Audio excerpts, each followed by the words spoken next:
Muito bom dia para você. Começamos agora mais um Sala de Visitas, hoje, quinta-feira, e recebemos a Lucinha Teixeira, presidente da Câmara Técnica de Gestão de Eventos Críticos do Comitê da Bacia Hidrográfica do Rio Doce, CBH Doce. Bom dia, Lucinha. Bom dia. Nós temos visto nas mídias, nas notícias, que a situação do Rio Doce tem exigido uma atenção especial por parte da população e de autoridades, né? Do ponto de vista técnico, qual é a situação atual da Bacia Hidrográfica do Rio Doce? Bom, a Bacia Hidrográfica do Rio Doce possui mais ou menos 228 municípios e em todo o seu histórico de ocupação, a gente sabe que ocorreram grandes desmatamentos, explorações dos recursos naturais. Toda essa situação, nesse momento de ocupação, faz com que nós tenhamos pouquíssima cobertura vegetal, a maior parte dos nossos cursos d'água estão assoreados, o que compromete a disponibilidade hídrica. Além disso, na maior parte da bacia, os municípios não possuem estação de tratamento de esgoto, o que contribui também com a perda de qualidade da nossa água. E há alguns meses também, um dos braços do rio em Regência, no Espírito Santo, secou e não chega mais ao mar. Como isso aconteceu? Existe a possibilidade de reverter essa situação?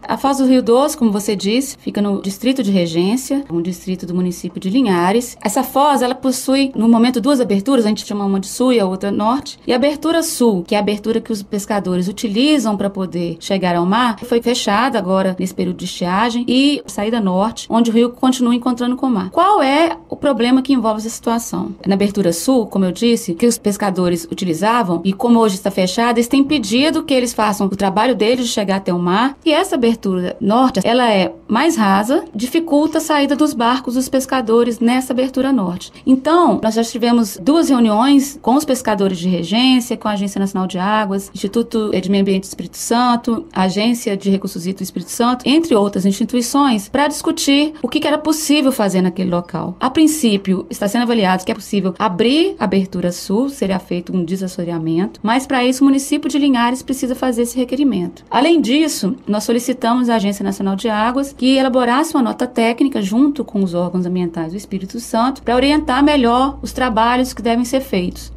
Mas uma questão que nós precisamos reforçar, abrir essa foz é uma questão paliativa, porque o que está acontecendo na bacia é que nós temos problema realmente de disponibilidade de água, que para você evitar o assoreamento do rio e comprometer a foz, você tem que fazer recuperação na parte mineira. Na região do Médio Rio Doce, por exemplo, eu costumo comentar que 98% da Mata Atlântica que existia na nossa região foi suprimida, né, foi desmatada em cerca de 20 anos. Essas áreas elas foram substituídas por pastagens, a maior parte se encontra degradada. Isso a gente pode ver naturalmente olhando os morros aqui da cidade, visitando as áreas rurais dos municípios aqui perto. Então, outras ações bem mais complexas precisam ser feitas para poder fazer a recuperação das nascentes, dos topos de morros, indicando em quais municípios essa situação seria mais urgente. No Espírito Santo, além de Regência, também Colatina está numa situação complicada.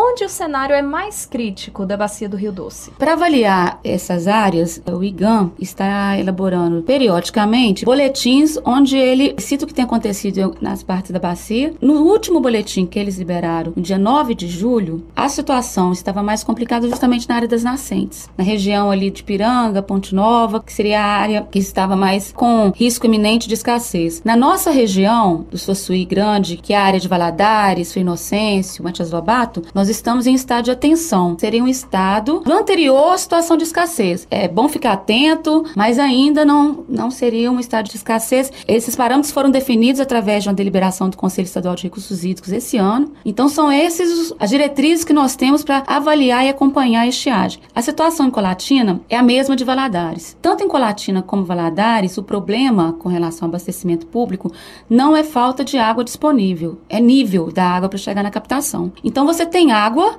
mas essa água está passando abaixo da captação. E quanto mais baixo esse nível, mais complicado fica para captar. Em Colatina, eles instalaram 4 bombas que ficam no leito do rio. Para que a água chegue na bomba, eles estão tendo que abrir caminho na areia para fazer com que essa água chegue até lá. As empresas de saneamento vão ter que avaliar daqui para frente se serão necessárias outras medidas para garantir o abastecimento da população. Pode-se dizer que nós estamos enfrentando uma crise hídrica, mas essas crises acontecem com uma certa frequência? Já aconteceu, por exemplo, o rio secar e depois reaparecer? Ou essa seca que nós estamos enfrentando é um cenário inédito? Na bacia do Rio Doce, nós temos relato de uma grande seca mais ou menos 70 anos atrás, mas essa ocorreu mais na área das nascentes. Na nossa região, é uma das piores secas dos últimos 40 anos, mas isso que a gente tem pelos dados das séries históricas que os órgãos técnicos possuem. O que nós vivenciamos, tanto ano passado como esse ano, é uma das maiores secas da nossa história.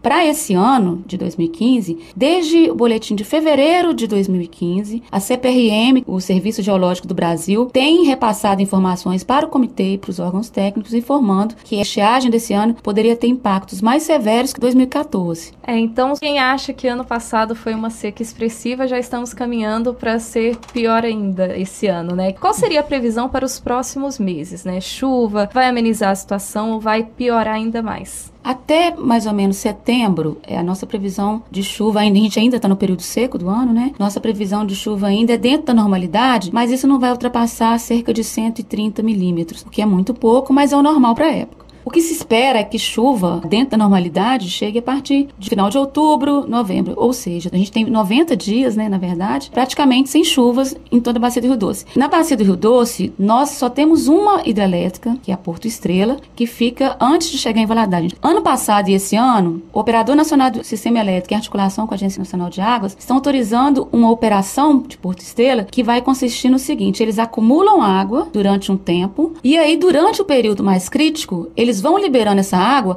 para tentar aumentar o nível, minimizar, vamos dizer assim, né, os impactos. Nós já observamos que eles já começaram a liberar. Então, por isso que nós tivemos 118 metros cúbicos por segundo em julho, e essa semana a gente estava registrando já em Governador Valadares mais ou menos 149 metros cúbicos por segundo. Então, a água vem do Rio Santo Antônio, passa por Governador Valadares, vai passar para o Rio Doce e aí vai caminhar para os outros municípios aí adjusantes de Governador Valadares. Essa, então, é uma das medidas que têm sido propostas, né, para amenizar esse impacto. Existem outras medidas emergenciais para minimizar o impacto dessa redução da disponibilidade hídrica em função desse cenário de seca? Para as empresas de saneamento é buscar novas formas de captação. Quando a gente fala de crise hídrica, vamos lembrar também uma crise de gestão de certa forma, porque muitas vezes não havia um planejamento na área de saneamento. Hoje, Governador Valadares e vários municípios da Bacia do Rio Doce estão elaborando seus planos municipais de saneamento, onde essas questões, quais serão as medidas que nós vamos ter que tomar em situações críticas, tanto de cheias ou correr risco de desabastecimento por falta de água. Buscar novas formas de captação, questão da instalação das bombas e o consumidor também sempre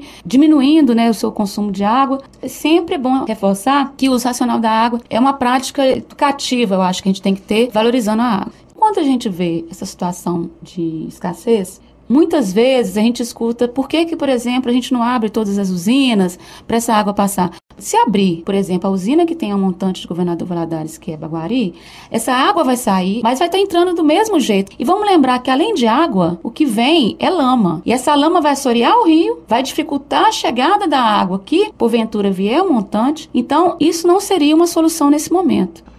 Lucinha, para finalizar, quem precisar de mais informações sobre a bacia hidrográfica do Rio Doce, entre em contato por onde?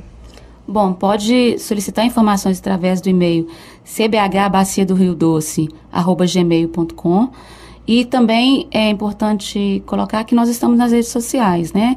No Facebook, todos os comitês da Bacia Hidrográfica do Rio Doce possuem página. Fazer contato através da página CBH Doce. Conversamos hoje com a Lucinha Teixeira, que é presidente da Câmara Técnica de Gestão de Eventos Críticos do Comitê da Bacia Hidrográfica do Rio Doce, CBH Doce. Semana que vem voltamos com mais um Sala de Visitas.